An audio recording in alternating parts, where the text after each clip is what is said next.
कर्म। कभी ना कभी हमारे मन में ये सवाल ज़रूर आया होगा कि अच्छे लोगों के साथ बुरा क्यों होता है। अगर इस संसार में भगवान है तो फिर इतनी बुराई क्यों है?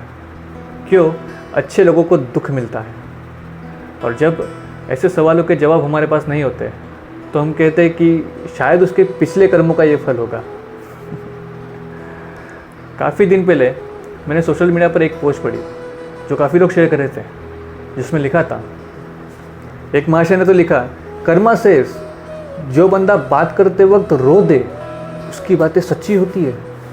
एक महाशय तो उनसे बढ़कर थे, उन्होंने लिखा, कर्मा सेज, जिसे रिश्ते में सबसे ज़्यादा दुख मिला, जो ज़्यादा रोया उसकी मोहब्बत सच्ची होती है।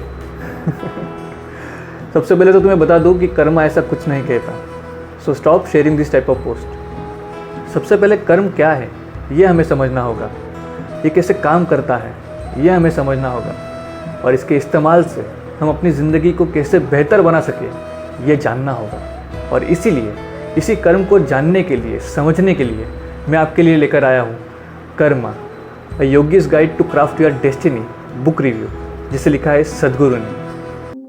A book on karma has been overdue because the word karma has gone everywhere in the world, become part of almost every language.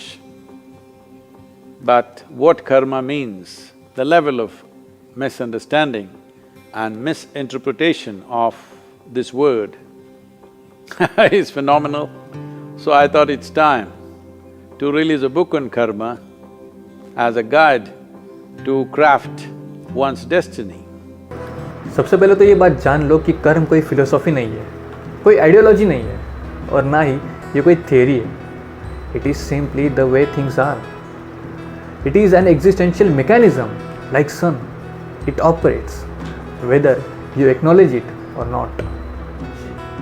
इससे कोई फर्क नहीं पड़ता कि तुम इसे मानते हो या नहीं, इसका अपना एक सिस्टम है जो काम करता है। It is the basis of human existence.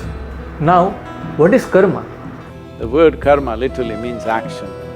बहुत से लोगों को लगता है कि कर्म सिर्फ वही है जो हम शारीरिक तौर पर करते हैं, लेकिन कर्म इतना सीमित नहीं है। Karma is an action we do on 3 levels: body, mind and energy. इन तीनों परतों पर तुम जो भी करते हो उसकी अपनी एक छाप पड़ती है। लोगों को लगता है कि शारीरिक तौर पर किया जाने वाला कर्म ही हमारा कर्म है। नहीं भाई, मानसिक तौर से किया जाने वाला कर्म भी हमारा कर्म है। हमारे मन में जन्मा हर एक विचार, हर एक भावना, ये भी हमारा कर्म है। इसीलिए हमारे बड़े बुजुर्ग कह गए कि कभी किसी की बुराई मत करो, कभी किसी की निंदा मत करो, क्योंकि तुम्हारी निंदा करने से सामने वाले को कोई फर्क पड़े या ना पड़े, लेकिन इससे तुम्हारा कर्म जरूर निर्माण हो रहा है। एक बात हमेशा याद रखो, Karma means action and every action has consequence. हमारे भारत में कहा जाता है, your life is your Karma. तुम्हारा ये जीवन तुम्हारा ही कर्म है। तुम आज जो भी हो, जहाँ भी हो, जैसे भी हो, जिस हालात में हो, ये सब तुम्हारा ही कर्म है। लेकिन इसका एक अर्थ ये भी है कि तुम अपना जीवन खुद लिख सकते हो। अब अपने जीवन को बेहतर बनाना है या बदतर, ये तुम पर निर्भर करता है। पर कैसे, यही सब इस किताब में लिखा गया है। Karma means action. Action means my doing. So my life is my karma essentially means I am the maker of my life. इस किताब के पहले भाग में कर्म क्या है, उसके प्रकार कौन से हैं, वो कैसे काम करते हैं, इस बारे में बताया गया है। इस किताब के दूसरे भाग में उसका उपयोग कैसे किया जाए, कैसे खुद को बेहतर बनाया जाए और मुक्ति को पाया जाए, इस बारे में लिखा गया है।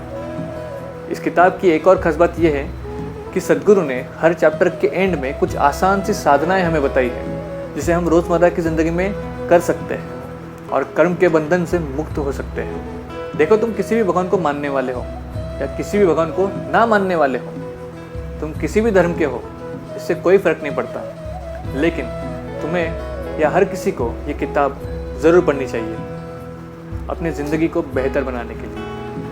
कुछ किताबें, कुछ लोग होते हैं ना ऐसे, जो एक बार में समझ में नहीं आते, उन्हें बार बार पढ़ना पड़ता है। तो ये किताब उन्हीं में से एक है। इसे तुम जितना पढ़ोगे उतना तुम्हारी समझ बढ़ती चली जाएगी, उतना तुम्हारी ज़िंदगी बेहतर होती चली जाएगी। So, this book explores step-by-step possibility of how you can take charge of your destiny, how you can craft your destiny by being conscious about various levels of karma that you perform in terms of physical activity, mental activity, emotional and energy activity. Karma is being accumulated. If you bring the light of consciousness into these aspects, how this can be transformed, the methods and the possibilities and the consequences of this. This is what the book explores. It's my wish and my blessing that every human being should be able to craft their own destiny.